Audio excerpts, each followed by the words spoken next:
Olá, estamos começando mais um Trânsito em Ação. O objetivo deste programa é levar conhecimento, informação referente à mobilidade urbana e trânsito sustentável, agindo de uma forma educativa e preventiva, o que é bom para toda a sociedade, uma vez que diminui as atitudes repressivas referentes à necessidade de uma eventual punição nessas temáticas. Antes de nós continuarmos tratando sobre a temática de hoje, convido você a se inscrever no canal, deixar o seu comentário neste vídeo, pois o seu feedback é muito importante para mim.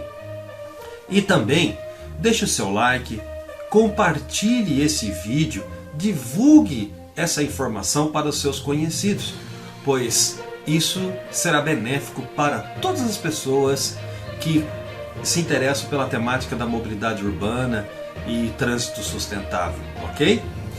Continuando sobre as infrações penais de trânsito previstas no CTB, hoje falaremos sobre o artigo 305. O artigo 305 do CTB dispõe que afastar-se o condutor do veículo do local do acidente para fugir à responsabilidade penal ou civil que lhe possa ser atribuída. A pena é de detenção de 6 meses a 1 ano ou multa.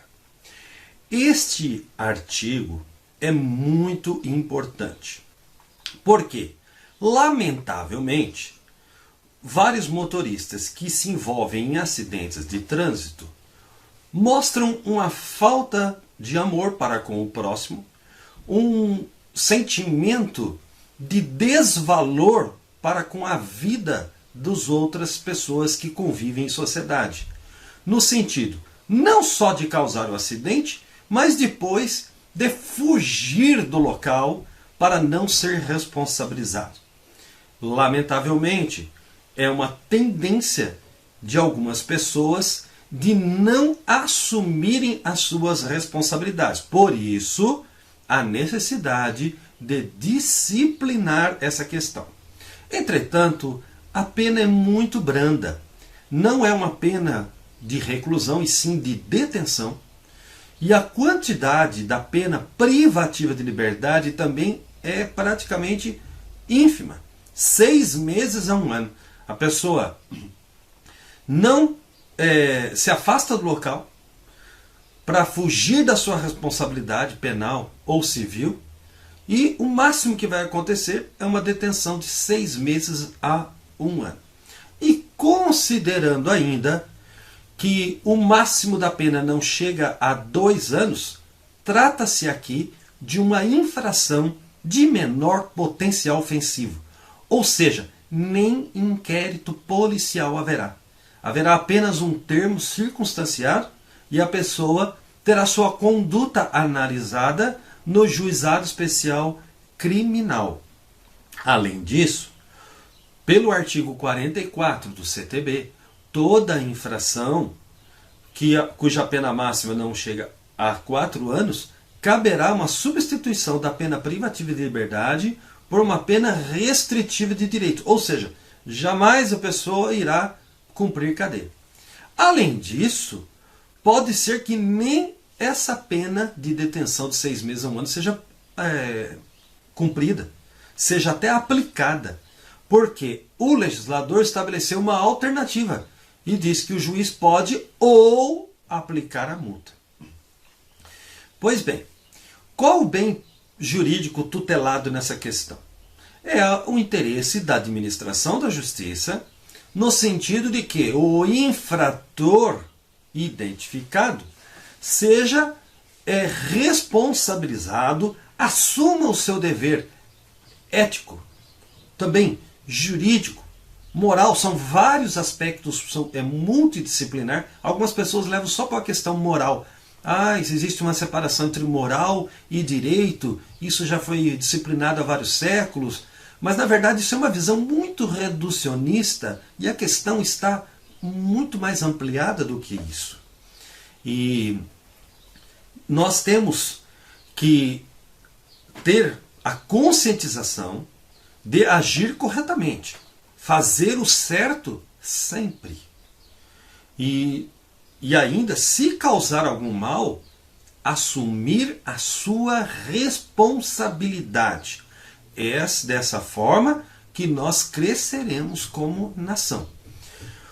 Outra questão, alega-se que este artigo feriria um princípio, que é o nemo tenetur si detegere. Ou seja, ninguém é obrigado a produzir prova contra si mesmo.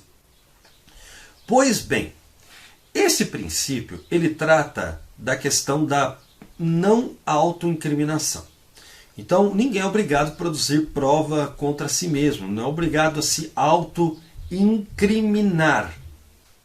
Entretanto, esta é apenas uma das visões possíveis. Há quem diga que feriria o princípio da não autoincriminação, nemo tenetur si detegere, e outros entendendo e apresentando suas razões no sentido de que não feriria. Observe o seguinte: na prática de uma infração penal, em regra, nós teríamos fases do crime, e o chamado de iter criminis, uma fase de cogitação, uma fase de preparação, uma fase de execução e uma fase de consumação. Algumas pessoas entendem que, nesse caso, a fuga em si, o afastar-se o condutor desse veículo do local do acidente para escapar, para fugir da sua responsabilidade penal civil, que possa eventualmente ser a ele atribuída, que isso seria apenas uma situação de pós-factum, que viria após o iter criminis, as fases do crime de cogitação, preparação, execução e consumação. Também existe uma alegação de que o artigo 8º, inciso 2, letra G do Pacto de São José de Costa Rica também estabeleceria que ninguém tem o dever de autoincriminar-se, e que o Brasil seria signatário e, por isso, deveria eliminar o artigo 305 do CTB. Entretanto, como eu disse, outros autores entendem de forma diferente, que não estaríamos diante do princípio do nemo tenetur si detegere, o princípio da não autoincriminação. Pois, por ocasião da instrução, por ocasião da colheita de provas, o infrator não está obrigado a participar de forma ativa na produção de provas.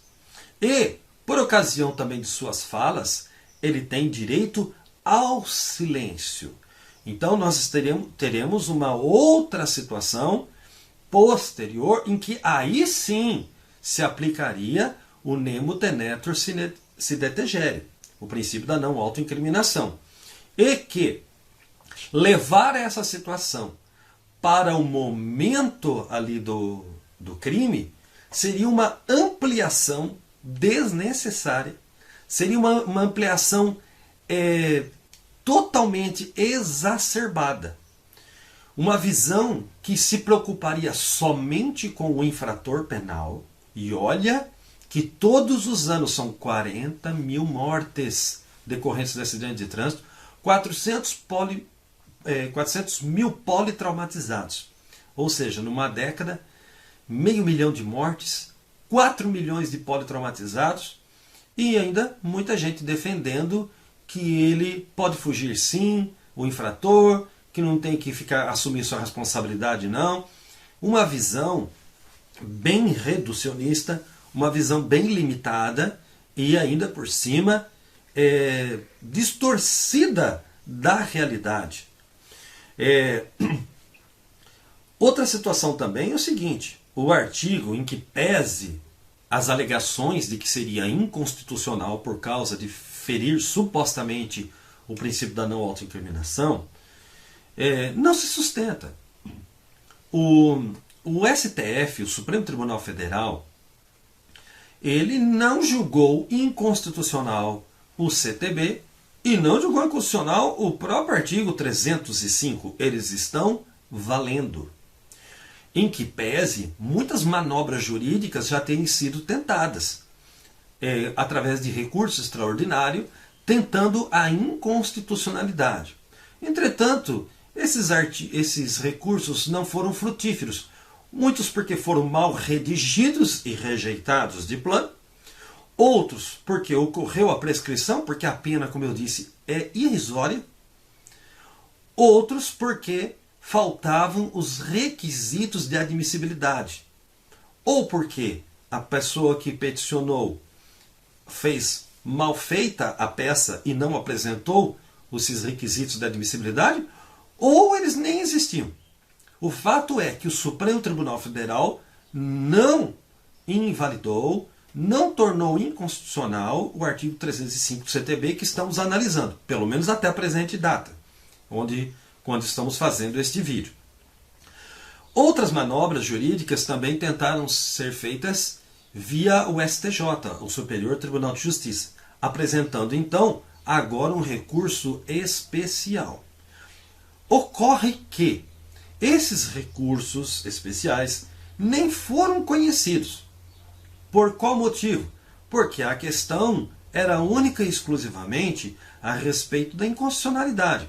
E o STJ, muito bem, disse que o STF ainda não julgou a inconstitucionalidade e que o recurso especial estava sendo utilizado como uma forma de alternativa ao recurso extraordinário, que é de competência do Supremo Tribunal Federal.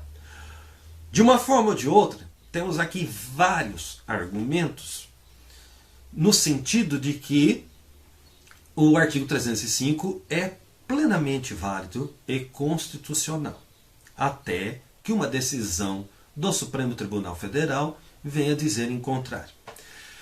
Não podemos fechar os olhos de que a questão é controvertida e existem esses outros argumentos, que estão inseridos dentro de um guarda-chuva do que pode ser chamado de garantismo monocular hiperbólico, no sentido de que enxergaria somente um lado da questão, e esse lado da questão seria somente do infrator, e é hiperbólico porque é totalmente exagerado, quer levar a questão da não autoincriminação do nemo tenetur sine tegere de uma forma hiperbólica exagerada que não cabe nessa hipótese. Há que se dizer que o acusado tem os seus direitos e garantias e devem ser preservados, sim. Contudo, a vítima e a sociedade eles não podem ficar relegadas a um segundo plano ou a plano algum sendo desconsideradas nessa temática da infração penal. Mormente, no caso do artigo 305 do CTB. Enfim, espero que você tenha gostado dessa temática controvertida, com amplo debate, e que você também deve estar por dentro, porque é uma questão que afeta a toda a sociedade. Espero que, além dessa informação, os motoristas, motociclistas, os condutores em geral, se conscientizem da necessidade de evitar a prática do acidente. E caso o acidente ocorra, que você faça a coisa certa sempre. Assuma a responsabilidade. Isso é bom para todos nós. Até o próximo programa com mais informações sobre a mobilidade urbana e trânsito sustentável.